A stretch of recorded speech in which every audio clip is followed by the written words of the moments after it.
Hello friends, food recipe நண்பர்கள் எல்லாருக்கும் வணக்கம். இன்னைக்கு நம்ம ஒரு சூப்பரான ரெசிபியோட தான் வந்திருக்கிறோம். இன்னைக்கு நம்ம என்ன செய்ய போறோம்னா, சூப்பரான ஒரு மீன் குழம்பு, அதுவும் அம்மிக்கல்ல அரைச்சு சுட சுட மணக்க மணக்க ப்ரிப்பேர் பண்ண போறோம். ஸோ ஸ்கிப் பண்ணாம மிஸ் பண்ணாம வீடியோவை ஃபுல்லாக பாருங்க. சுட சுட சாப்பிடலாம், சூடாக சமைக்கலாம். வாங்க வீடியோக்குள்ளே போகலாம்.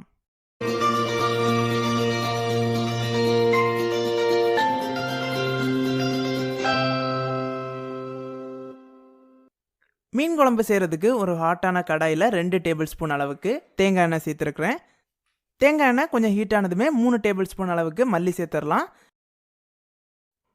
இதோட 3 வத்தலும் சேர்த்துடலாம். இது கொஞ்சம் காரம் கம்மியாக தான் இருக்கும். உங்களுக்கு காரம் எக்ஸ்ட்ரா வேணும்னா கூட ஒரு மிளகாய் சேர்த்துக்கோங்க. இதெல்லாம் நல்லா வறுத்துக்கோங்க. இதோட 1 டீஸ்பூன் அளவுக்கு ஜீரகம் சேர்த்துருக்குறேன். இதையும் வறுத்துக்கலாம். அடுத்ததாக 1/4 முறி திருவன தேங்காய், இதையும் ஆட் பண்ணிக்கலாம். நல்லா வறுத்துக்கோங்க.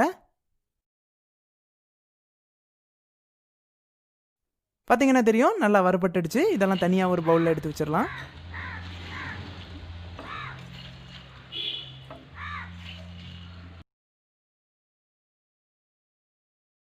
அடுத்து ஒரு ஃப்ரெஷ்ஷான கடாயில் 2 டேபிள் ஸ்பூன் அளவுக்கு ஆயில் ஆட் பண்ணியிருக்கிறோம். ஆயில் ஆட் பண்ணிவிட்டு ஒரு 10லேருந்து 12 சின்ன வெங்காயம் ஆட் பண்ணியிருக்கிறேன். அதுக்கு கூடவே 10 பல் பூண்டு ஆட் பண்ணியிருக்கிறேன். இது எல்லாத்தையும் நல்லா வதக்கிக்கோங்க.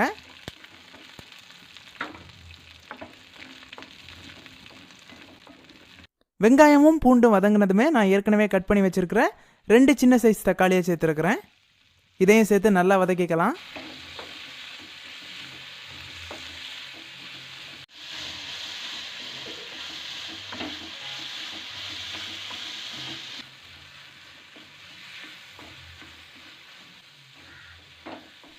நல்லா வதங்கிடுச்சு. இதையும் இன்னொரு பவுலில் எடுத்து வச்சிடலாம். நம்ம ஏற்கனவே வறுத்து வச்சுருக்க இந்தியன் ஸ்பைசஸ் எல்லாம் அம்மிக்கல்ல வச்சு அரைக்க போகிறோம். ஃபஸ்ட்டு நம்ம ஏற்கனவே வறுத்து வச்சுருக்க வத்தலை அரைச்சிக்கலாம்.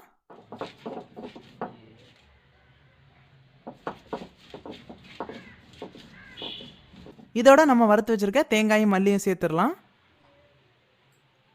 கொஞ்சம் கொஞ்சமாக தண்ணி ஊற்றி அரைச்சிக்கலாம்.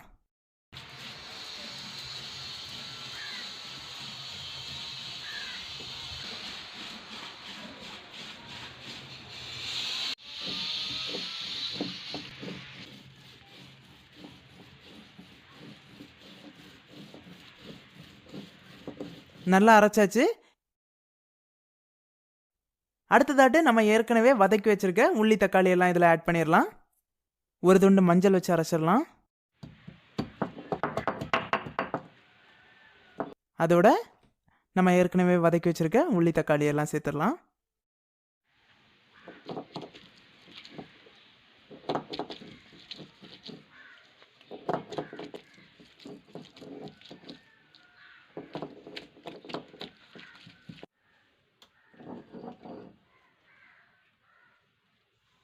இதையும் நல்லா பேஸ்டாட்டு அரைச்சி எடுத்தாச்சு.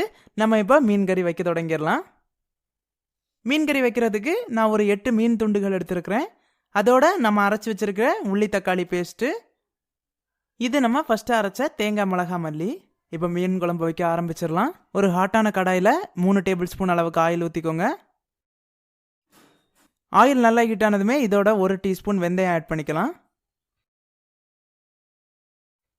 வெந்தயம் நல்லா பொரிஞ்சதுமே ஒரு 10லேருந்து 12 கருவேப்பிலை ஆட் பண்ணிக்கலாம்.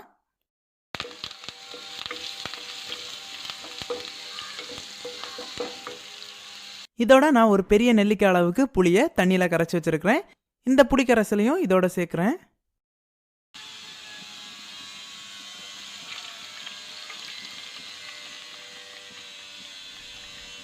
அடுத்ததான் நம்ம அரைச்சி வச்சுருக்க உள்ளி தக்காளி பேஸ்ட்டையும் நம்ம ஏற்கனவே அரைச்சி வச்சுருக்க தேங்காய் வத்தல் பேஸ்ட்டையும் சேர்த்துருக்கிறேன்.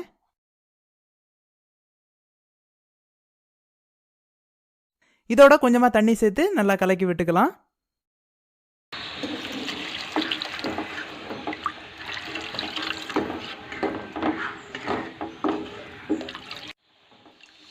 சீசனிங்காக தேவையான அளவு உப்பு,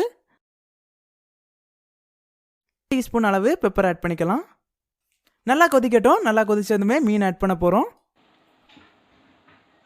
இப்போ பார்த்தீங்கன்னா நல்லா கொதிச்சிடுச்சு. நம்ம ஏற்கனவே கட் பண்ணி க்ளீன் பண்ணி வச்சிருக்கிற மீன் துண்டுகளெல்லாம் இதோட சேர்த்துடலாம். சேர்த்த பிறகு ஒரு 10லேருந்து 15 நிமிஷம் நல்லா குக் பண்ணி எடுத்தாலே போதும். நமக்கு மீன் குழம்பு சூப்பராக ரெடி ஆயிரும்.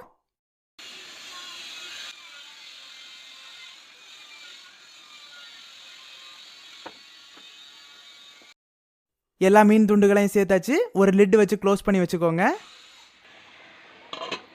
15 நிமிஷம் ஆயிடுச்சு. நம்ம லிட்டை ஓப்பன் பண்ணி பார்த்துடலாம். எப்படி வந்திருக்குன்னு தெரிஞ்சிடும். பார்த்தீங்கன்னா தெரியும், நல்லா கலர்ஃபுல்லாக சூப்பராக வந்திருக்கு. வாசனையே தூக்குது. ஸோ அந்த அளவுக்கு சூப்பராக வந்திருக்கு. இந்த மாதிரி மீன் குழம்பு நீங்களும் வீட்டில் ட்ரை பண்ணி பாருங்கள். ட்ரை பண்ணி பார்த்துட்டு எப்படி வந்துச்சுன்னு சொல்லிட்டு கமெண்ட் செக்ஷனில் கமெண்ட் பண்ணுங்கள். இந்த வீடியோ உங்களுக்கு பிடிச்சிருந்துன்னா ஃபுட் ரெசிபி சேனலை சப்ஸ்கிரைப் பண்ணுங்கள். இதே மாதிரி இன்னொரு டேஸ்டியான சூப்பரான ரெசிபியோட நாளைக்கு சந்திக்கிறேன். அதுவரை பபாய். கீப் ஆன் வாட்சிங்.